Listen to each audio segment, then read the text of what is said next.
మరుగుదొడ్డి నిర్మాణానికి ప్రభుత్వ స్థలం లేదు, సంపన్నులకే ఇస్తున్నారు, ఆక్రమణలు క్రమబద్ధీకరించారు, భూ కేటాయింపులపై హైకోర్టు వ్యాఖ్యలు.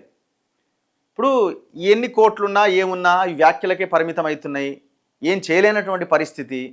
రాజ్యమేమో ఓడి చేతిలో ఉంటుంది, వాడు ఎవడొచ్చినా వాడు భూముల మీదనే పడుతున్నాడు. తెలంగాణలో ముఖ్యంగా ఏమైపోయిందంటే అత్యంత విలువైన వేల లక్షల ఎకరాల భూమి తెలంగాణకు ఉన్నది. ఈ ప్రపంచంలో, ఈ దేశంలో ముఖ్యంగా ఏ నగరంలో ఏ రాష్ట్రంలో లేని భూమి తెలంగాణలో ఉన్నది.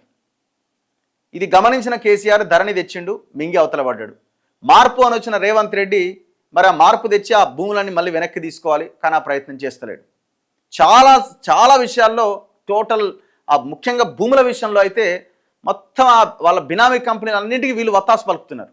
మరి వాడేమిచ్చి మేనేజ్ చేసిండో వీళ్ళని, ఎంత పర్సంటేజ్ ఇచ్చిండో తెలియదు, కానీ అంతా గప్చుప్. హైడ్రా హైడ్రా అన్నారు, ఎటుపై హైడ్రా ఒకసారి ఆలోచించండి.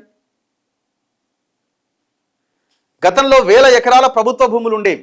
ప్రస్తుతం మరుగుదొడ్డి నిర్మాణానికి కూడా స్థలం లేని పరిస్థితి నెలకొందని హైకోర్టు వ్యాఖ్యానించింది.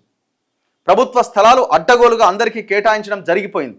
సంపన్నులకు కేటాయించడంతో పాటు ఆక్రమణలు సైతం క్రమబద్ధీకరించాలని తెలిపింది.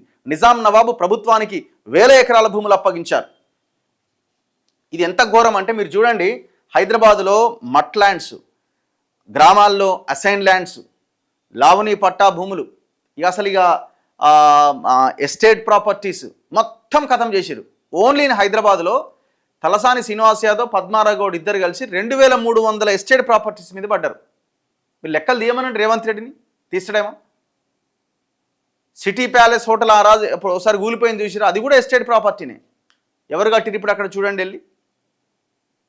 మొత్తం ఆ ఎస్టేట్ ప్రాపర్టీస్ దేనికి పెట్టిండు నిజాం నవాబు? హైదరాబాద్ ఆదాయం కోసం 50 ఏళ్ళు, 60 ఏళ్ళు, 70 ఏళ్ళు, 90 ఏళ్ళకు లీజుకి ఇస్తే లీజ్ అయిపోయిన తర్వాత ఎవరికి చెందాలి? అది గవర్నమెంట్కి చెందాలి.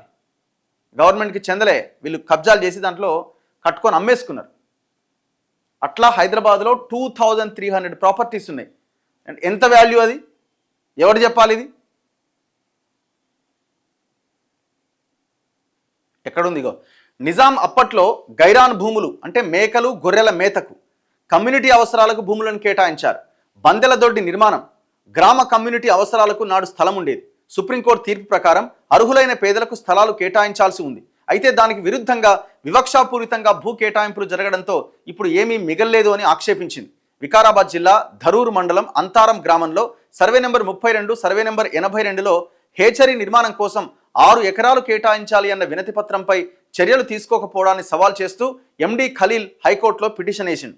దీనిపై జస్టిస్ సివి భాస్కర్ రెడ్డి సోమవారం విచారణ చేపట్టారు.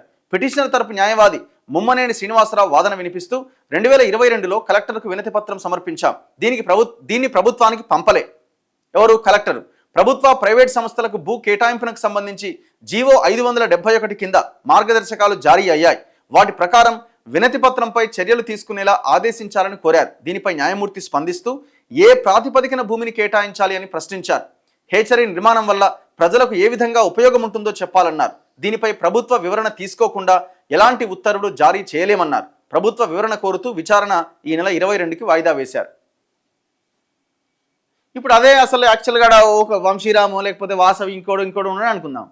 ఇక వాడు అడగాల్సిన అక్కడ కూడా లేదు, వీళ్ళే వెళ్ళి అడుగుతారు. ఇది ప్లేస్ ఉంది, దీన్ని మనం లేపేద్దాం, 1000 కోట్ల బిజినెస్ చేద్దాం, కథం పట్టిద్దామని.